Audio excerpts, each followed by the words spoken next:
Howdy folks, welcome back to Melanson Creek Farm. Been a while. We've been tied up with a lot of things going on in our personal life and work, but that don't mean we hadn't been out here in the garden doing some things, especially on a beautiful day like today. This is Saturday, and I believe it's March 7th, and we were pushing 80 as a high today, and man, I just can't help it to get out here. It was overcast for a lot of today, but sun's starting to come out this afternoon, and just wanted to take you around, show you what we've been working on today. We are over here in our melon patch, and it's just kind of a collect all right now for all my supplies that I've been using. And I did turn to dirt over here to try to get some of that clumps of grass killed out. I don't want to mess with that tall grass again this year like I did last year. And here's this bed here. Now, if you'll notice, something's missing here in this bed. We'll see that here in just a moment. But we didn't have any cover crop planted here, and this was the one we had our pumpkins in last fall, so didn't get anything planted in it, but we got it turned, got it weeded. This one here is got the crimson clover cover crop in it, and hadn't done much to it other than just removing the trellis there. And this is our bed that we're recouping this year. We're going to get a load of our leaf mold, leaf compost. We're going to top this bed off. I'm going to do it today, but I think I'm running out of daylight. Now, the trellis stayed up here in this bed, and there's a reason for that. And then this last bed here, it did have some weeds in it, so we got some weeds out. It was mostly that purple dead nettle. This stuff right here. I got a ton of that stuff all over the yard, in the beds, everywhere. But the rest of it's the cover crop. So we're leaving this trellis in because we're going to move our tomatoes up here this year. So this is where we're going to be growing our tomatoes, on this trellis. I thought about doing just a one of these panels, because just one panel is about 4 foot long right here. And I thought about turning one on its side, but that San Marzano is an indeterminate tomato, and that thing will continue to grow as long as you keep tending it.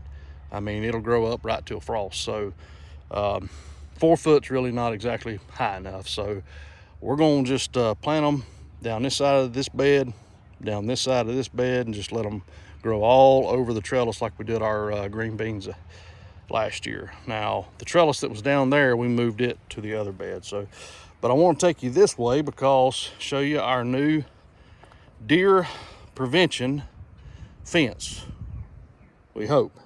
Tried a couple different methods over the last couple of years, and they seem to work for a while, and then the deer get accustomed to them. But this is what they call a two fence method. So you run I come out about 4 foot here, and I run this interior, and all it is that mesh, plastic mesh. Some people call it construction fencing. But I got 2 rolls of 100 foot, and I'm still short about 60. But we run this on the inside, and this is a 4 foot fence, and I got 4 foot post, not thinking that you got to drive in the ground, dummy. So didn't quite get the fence all the way up, but I think that'll be just fine for the purpose of the 2 fence system. And here on the outside, what we did, I run my my PVC all along the outside like I had last year, that I was using my fishing line for, that I was eventually going to use for a electric fence, but we're not going to go with it. We're going to try this method first. And right here on this side, I've just got 2 strands, but over there on the back, I've got another one you'll see here in just a minute. So let's walk out here and let's see.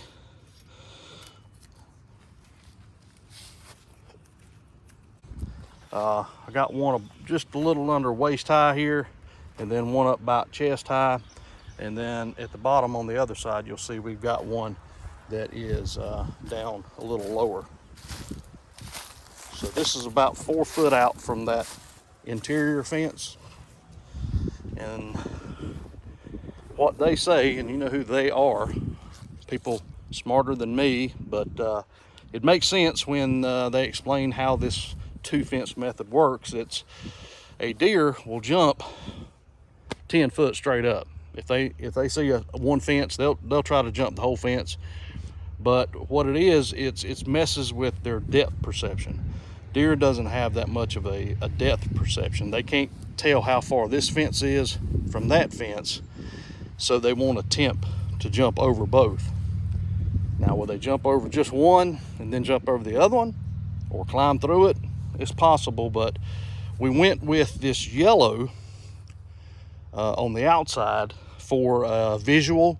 A deer, they see blues and yellows really good. They stand out. You know, your reds and your oranges and stuff like that is just like a black and white type color for the deer, so it doesn't really stand out like it does for us. So it's more of a visual for the deer to see it, and then when they see that, they will see this interior fence. And now it's green. I tried to get me a blue one, but I couldn't find exactly one that I liked, so I went with the green. The green hues are a little off for deer. Now, they see the greens better than they do the oranges and the reds, but I didn't want to go with a yellow interior fence either, just for my visual purposes. I tried to keep it aesthetic as much as I could, but we'll see how this works. And now, like I said, this is 4 feet apart and then 4 feet to the garden bed there, and we went all the way around the whole garden. Try to keep it 4 foot all the way. That way I can get the mower in here between them. I got something else planned for on the inside of that fence, but we'll see that here in a minute. All right, we back. I'm on the inside now. That's one thing I don't like about the fence. I ain't got but 2 gates, and they're both on this top end. I might have to put another one down there at that end.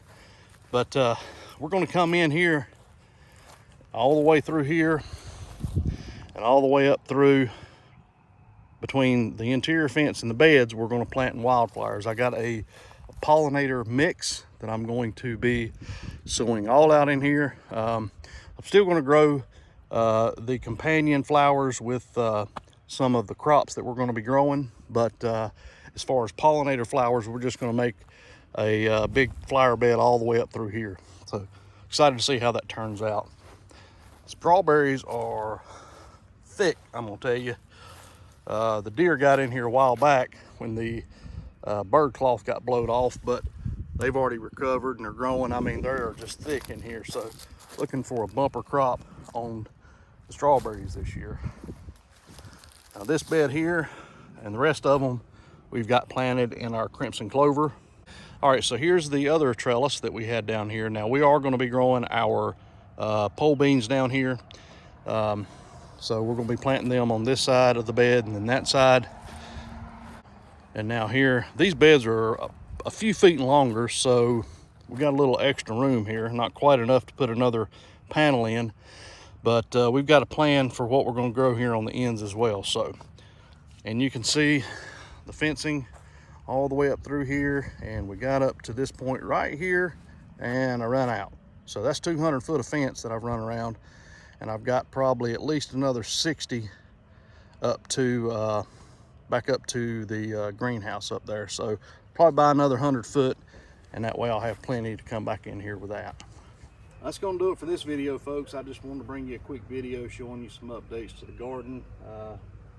We've got a lot of prep work still to do to get ready for our spring planting, but that's the second load of weeds I got pulled, and I still got one more in between the beds to go. So I'm gonna get back at it. I still got a little bit of daylight, and we'll see you on the next one. Y'all take care.